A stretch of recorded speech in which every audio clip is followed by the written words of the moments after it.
အဖေညကြီးအဖေပြန်လာတော့မယ်ပန်းမီရေလောင်းရမယ်အဖေပြန်လာတော့မယ်ကြက်ကစံပြီးစကဲစားရတော့မယ်တိမ်တွေပစွန်းစီအောင်ပြောင်းလို့ကြည်သာတဲ့ညနေခင်းတွေရောက်တိုင်းအဖေပြန်လာနေကြအဖေပြန်လာပုံကမီးတိုင်ကြီးတစ်ထိုင်လို့အရွက်ကာကာထီးဖဖားကြီးတစ်ချောင်းလို့ခိုင်ခန့်အုပ်နေရင်ကြီးတစ်ချက်လို့အဖေဆိုတာတတ်မှတ်ပုံစံရှိရသလားအဖေဆိုတာအဖေနဲ့မတူဘူးပြောကြနားမလဲတော့လဲကျမအဖေကတော့အဖေနဲ့တူတယ်ချော်လဲရင်ထူပေးတယ်ငါယိုးနှွင်ပေးတယ်မမီတဲ့စပယ်ပန်းတွေခိုးပေးတယ်အဖေကမမို့ရေဝူဝူအဖေကစူပါမန်အဖေကပုံပြောသူအဖေက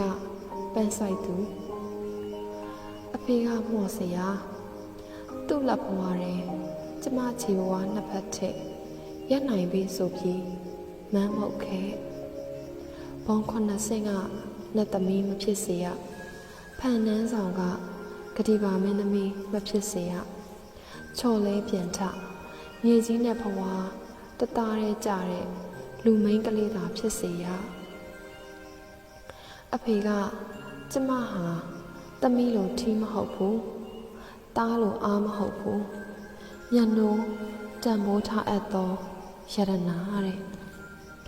အဖေကပြောတယ်ကျမကအဖေနဲ့တူတယ်တန်ရုံးစင်ကြီးတယ်ခေါင်းမာတယ်အဖေကပြောတယ်ကျမကအဖေနဲ့မတူဘူးကြောက်တတ်တယ်တွေ့ဝေတယ်အဖေကပြောတယ်သူ့မြတ်တာကိုအကျွမ်းမဲ့ယုံလို့ရတယ်သူနဲ့တူတဲ့လူကိုအဆုံးထိချစ်လို့ရတယ်